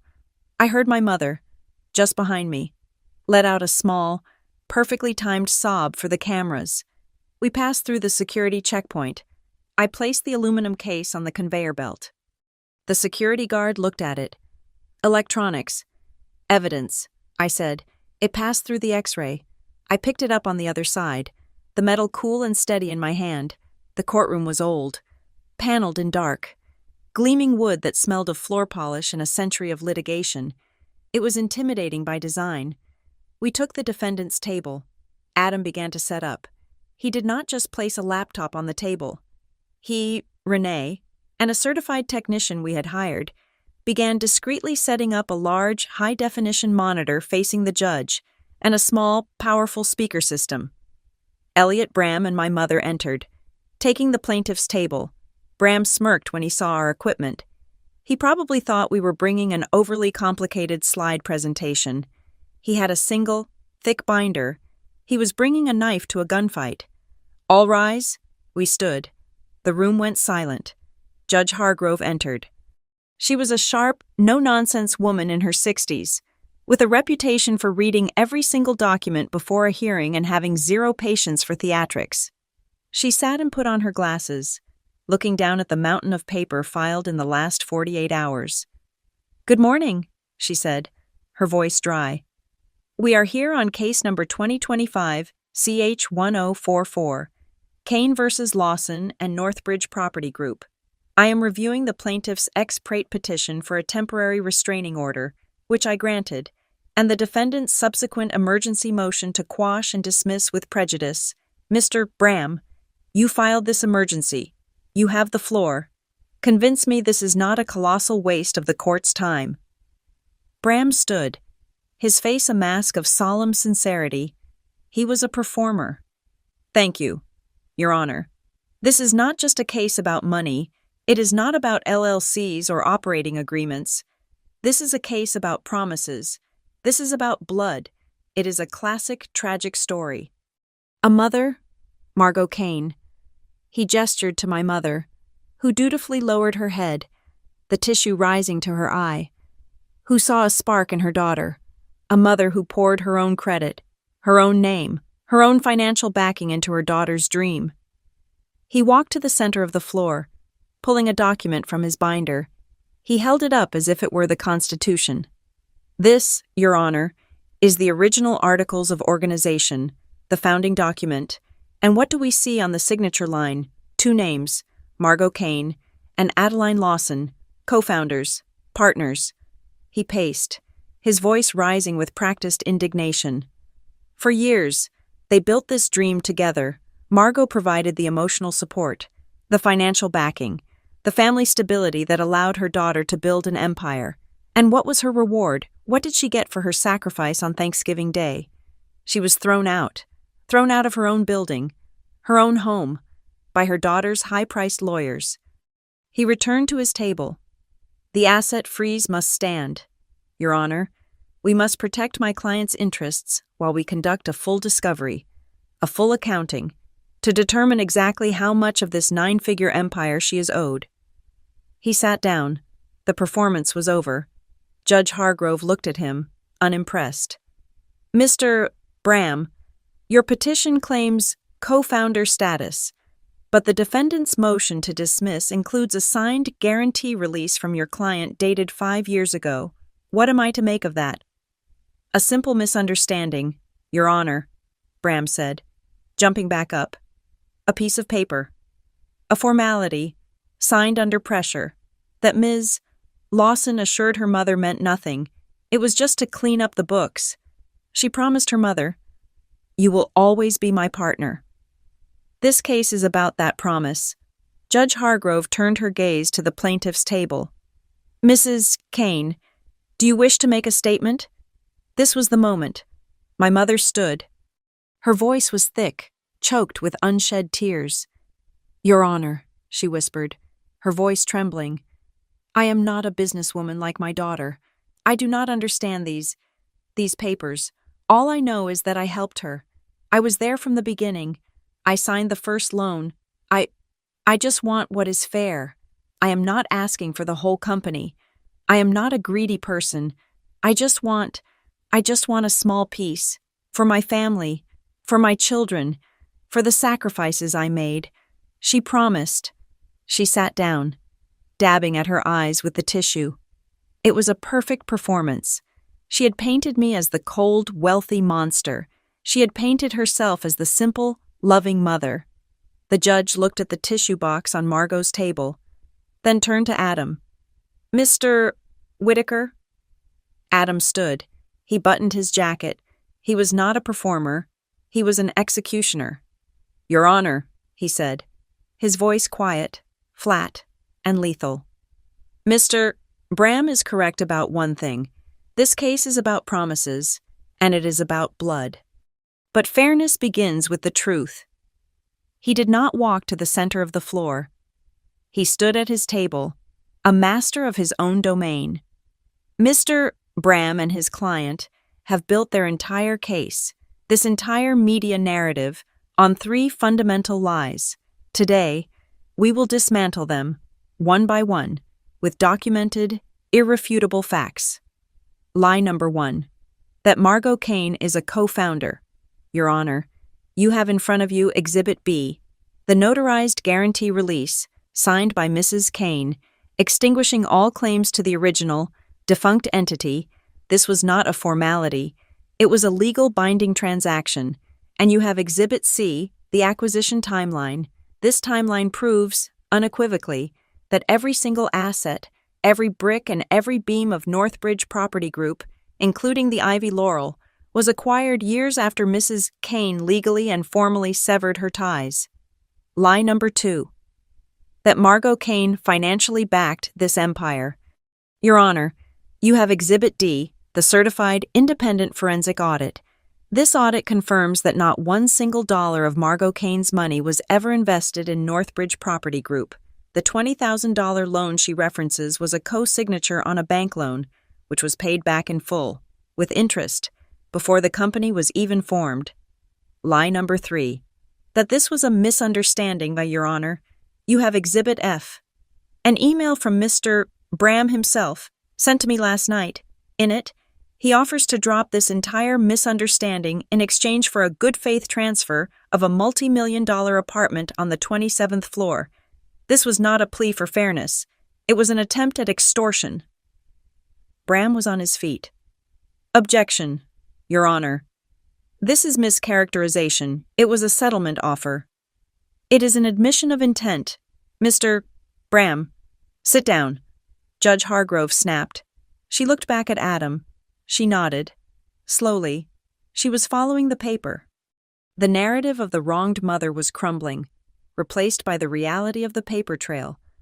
I have the documents. Mr. Whitaker, the judge said. I have the audit.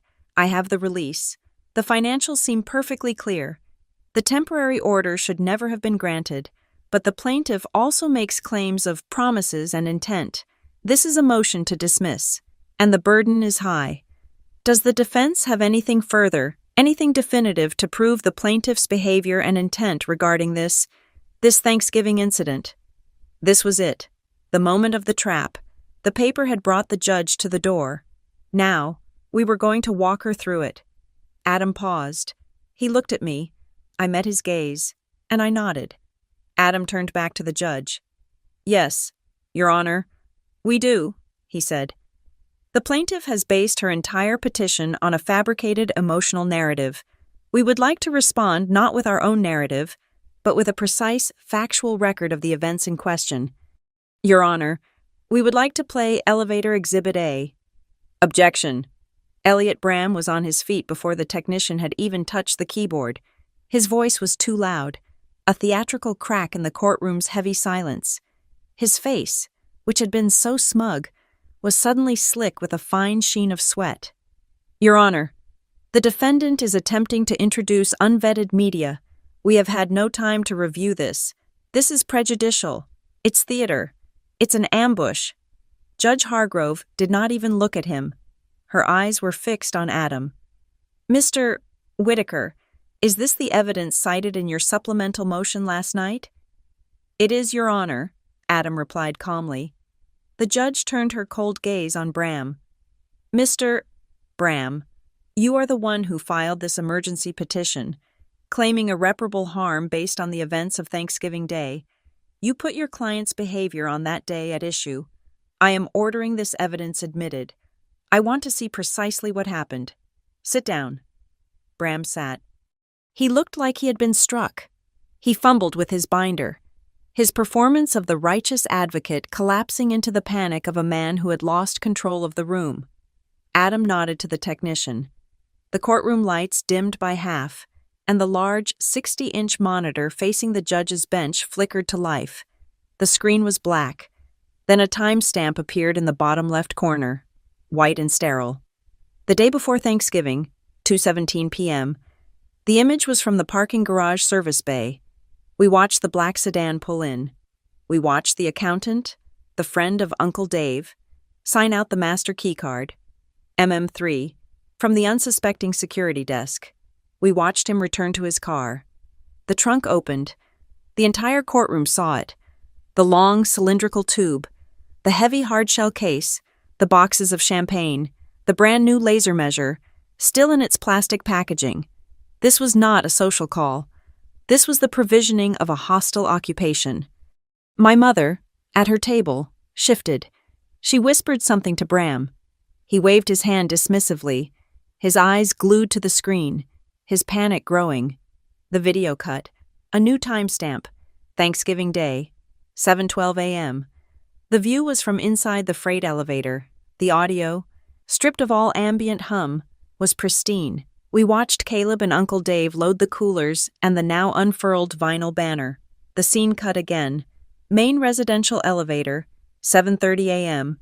The high-angle, ceiling-mounted camera captured all of them, my mother, Caleb, Brielle, and Uncle Dave. The doors slid shut, sealing them in the soundproof box. And then, their voices. They were as clear as if they were speaking into a microphone right next to the judge's ear. Margot's voice. Now listen. Once we are inside the penthouse, Dave, you start measuring the living room. Brielle, you handle the guest wing. Caleb, the study is yours. We need to establish physical presence before Adeline gets here. Caleb's voice, a smug, youthful laugh as he held up the black key card to the camera, as if posing, "This master key worked. It bypasses everything. As far as the building knows, we belong here. She cannot fight this." A soft, synthesized ding sound, added by the audio engineer to mark the floor, echoed in the silent courtroom. The doors opened. They stepped out onto the penthouse level, my private floor. The screen split. On the left, the hallway camera. Time-stamped 7:32 a.m. We watched Uncle Dave and the accountant stride into my penthouse. The accountant opened his hard-shell case and pulled out a second, far more advanced laser measuring device. On the right, the elevator cab. My sister, Brielle, stepped back in, alone. She pulled out her cell phone as the doors closed. A new timestamp appeared, 8:04 a.m. Her voice was bright, cheerful, and utterly damning. "Hi, yes," she chirped. "I'm calling for my son, Jackson. I need to start the process to transfer his school records. We're moving." A pause as she listened to the person on the other end.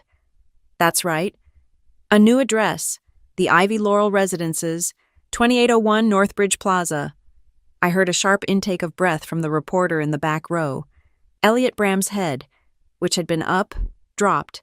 He was now staring at the legal pad in front of him. Brielle's voice continued, oblivious. "We're taking possession this week. Actually, it's a family asset reallocation. It's all being finalized today." Adam's voice cut cleanly through the audio, low and calm, directed at the judge. "Your Honor will note the time, 8:04 a.m. My client, Ms. Lawson, did not receive the first text message notification of her family's presence on the property until 8:51 a.m. This phone call, evidencing a clear intent to inhabit, was made 47 minutes before my client even knew they were in the building." The video cut again. The lobby camera. Timestamp 7:51 a.m. We watched Uncle Dave and Caleb on a stepladder, hanging the vinyl banner, "The Lawson Family Estate Planning Dinner." Cut. Back to the elevator. My mother and Uncle Dave. Margot's voice. "Make sure you hang it straight. It has to look official. The penthouse was always meant to be mine. Adeline knows that. We discussed it years ago." Cut. Hallway camera. Uncle Dave, aiming the red dot of the laser at my dining room wall. The camera zoomed slightly, picking up the notebook in his hand. Renee had captured this in her own photos. But the video was undeniable. He wrote, "Penthouse main BR for Margot." Then, the finale, the last piece, the elevator cab.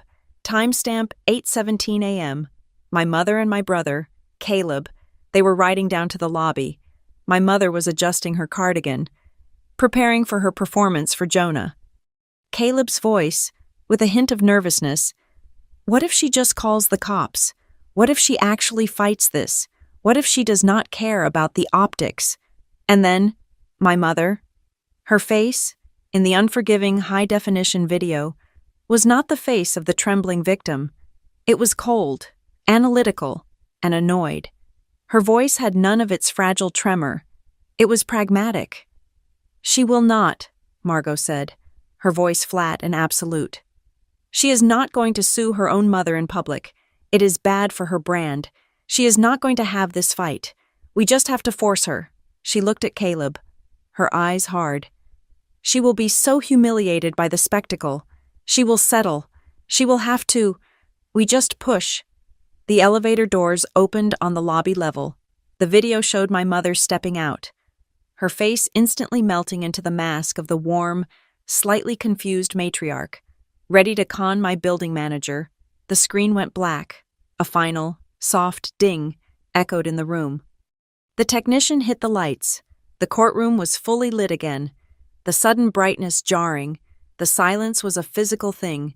It was a vacuum, sucking all the air, all the noise, all the bluster out of the room.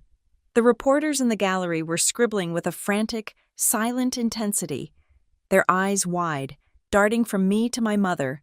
I looked at the plaintiff's table. Elliot Bram was writing. He was not making notes for an objection.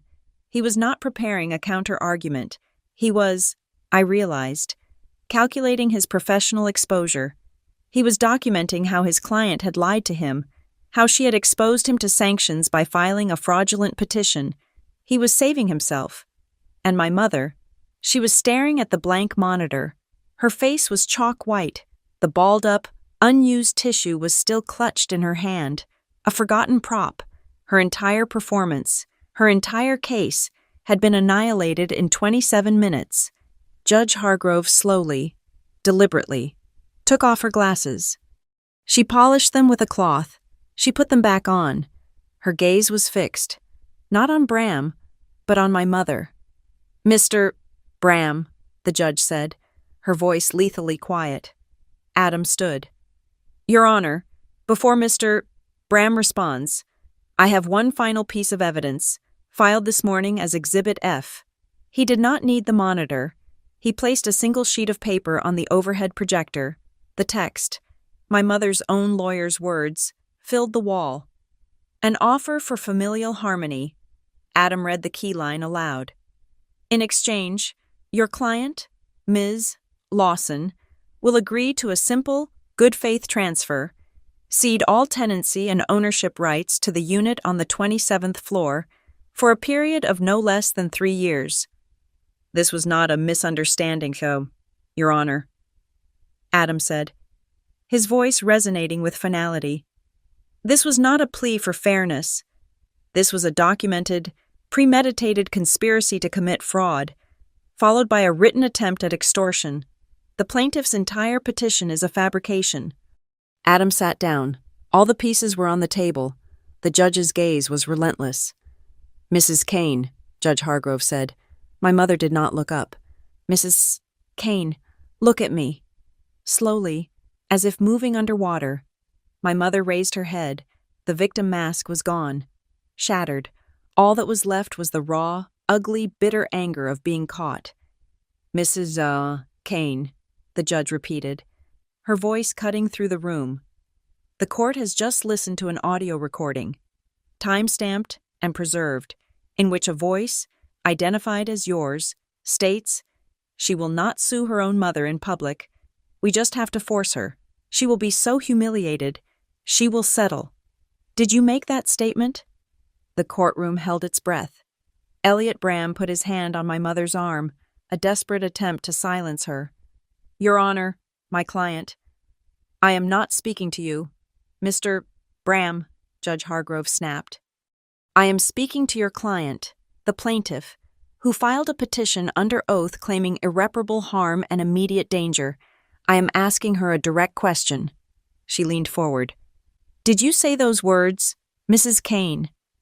My mother's mouth opened. A small, dry sound came out. No words. Her face, which had been white, was now flushing a deep, mottled red. She was exposed. She was defeated. And for the first time in my 33 years, my mother, Margot Kane, was utterly and completely silent. The judge held her gaze for 10 seconds. 20. "The court," Judge Hargrove said, her voice like gravel, "will take that silence as an answer." Judge Hargrove's chambers were silent, but the gavel strike in the courtroom had been the sound of an explosion. It was the sound of a closing door, the sound of a finished argument, the sound of an axe hitting wood. She had taken 10 minutes to deliver her verdict, 10 minutes to dismantle my mother's entire life's narrative. "This court has reviewed the plaintiff's petition," she began, her voice amplified by the microphone, filling every corner of the room, "and the defendant's motion to dismiss. This is not a complex case. It is, however, a deeply cynical one." She looked directly at my mother, who was still staring at the blank monitor, frozen. "The plaintiff, Margot Kane, petitioned this court for an emergency order, claiming irreparable harm based on her status as a co-founder of Northbridge Property Group. This claim is demonstrably, unequivocally, false.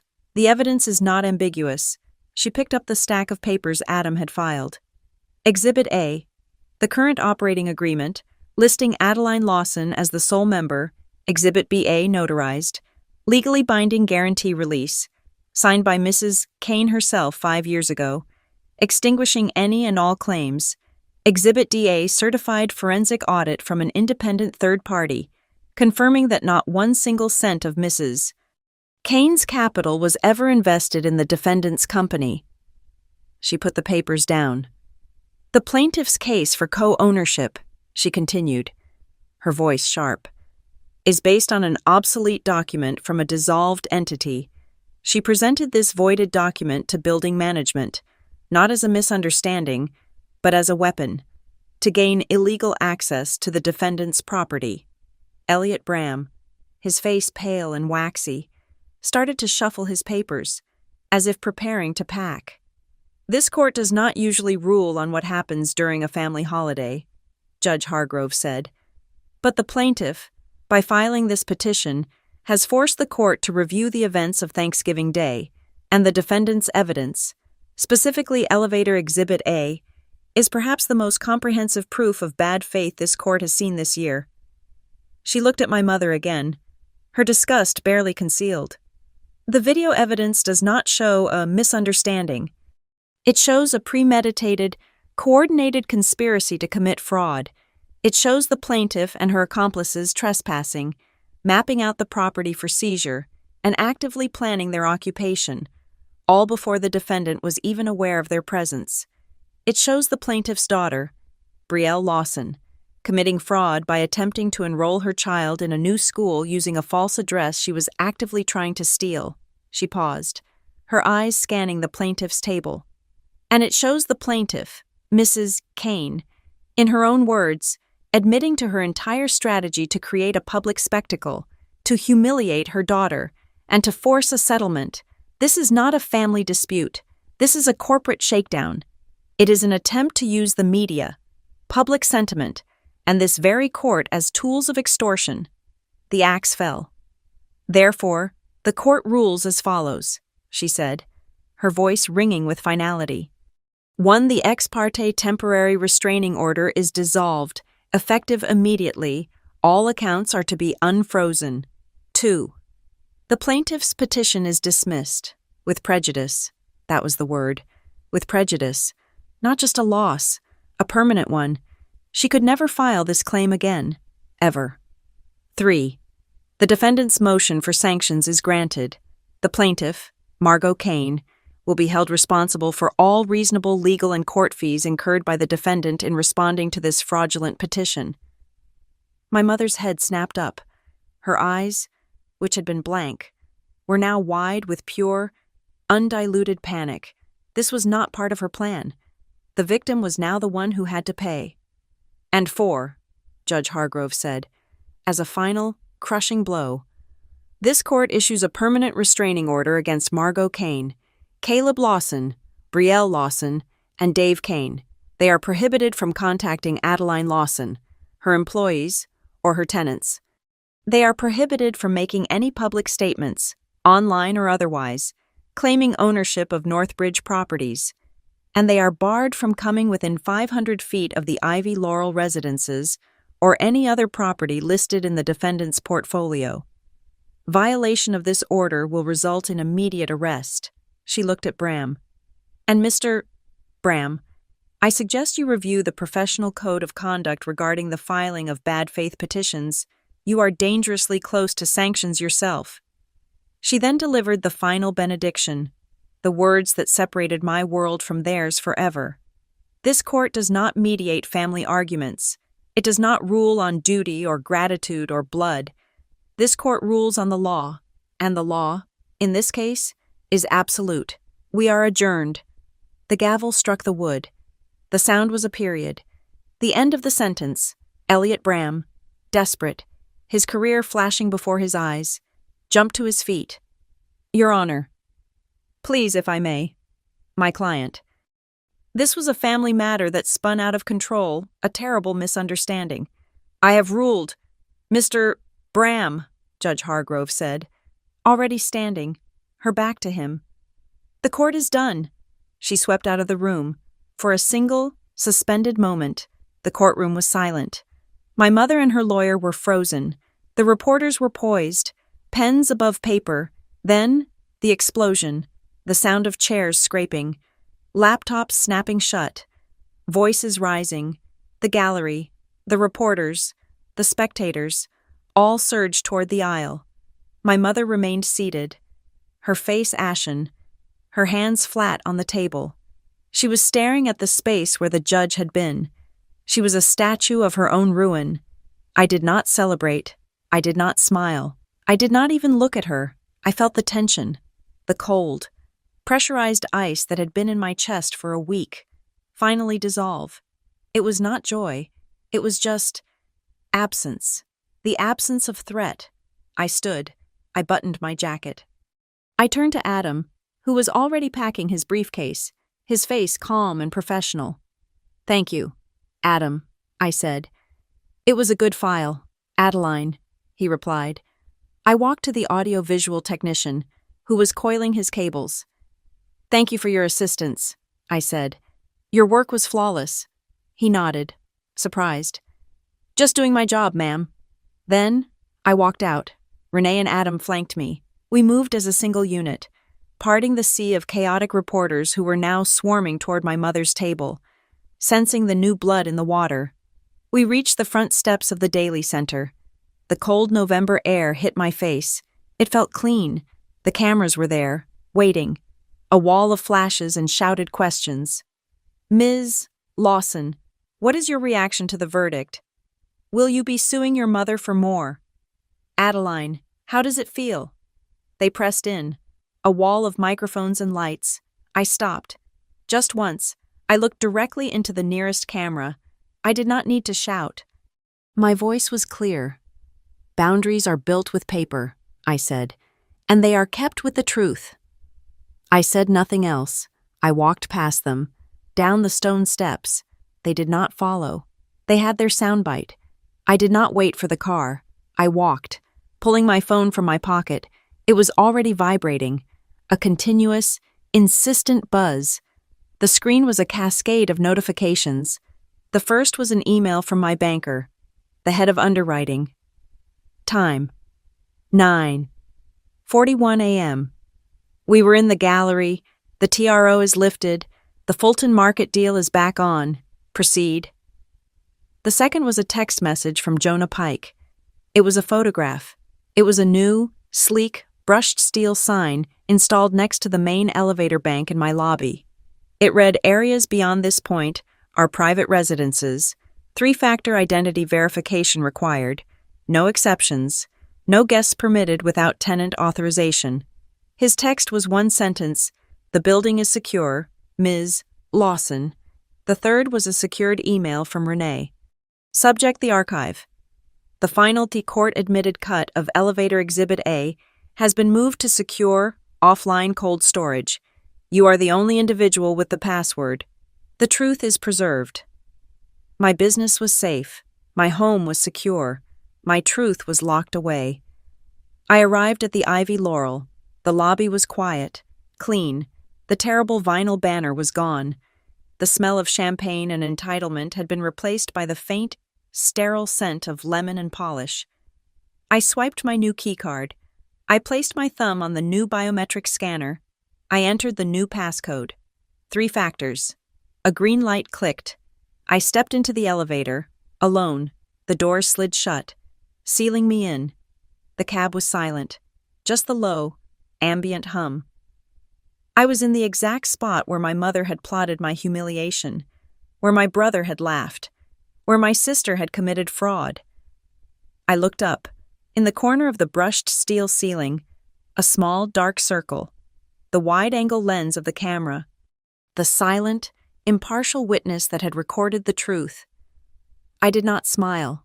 I just looked at it, a small, almost imperceptible nod of acknowledgement. The elevator began to rise. The battle was over. The cab stopped at the Penthouse. The doors slid open. A single, soft sound echoed in the quiet. Ding. Thank you so much for listening to this story. I truly appreciate you being here. Please let me know where in the world you are listening from in the comments. I would love to connect with you and hear your thoughts. If you enjoyed this, please subscribe to Maya Revenge Stories, like this video, and give it extra support by hitting that hype button so this story can be heard by more people.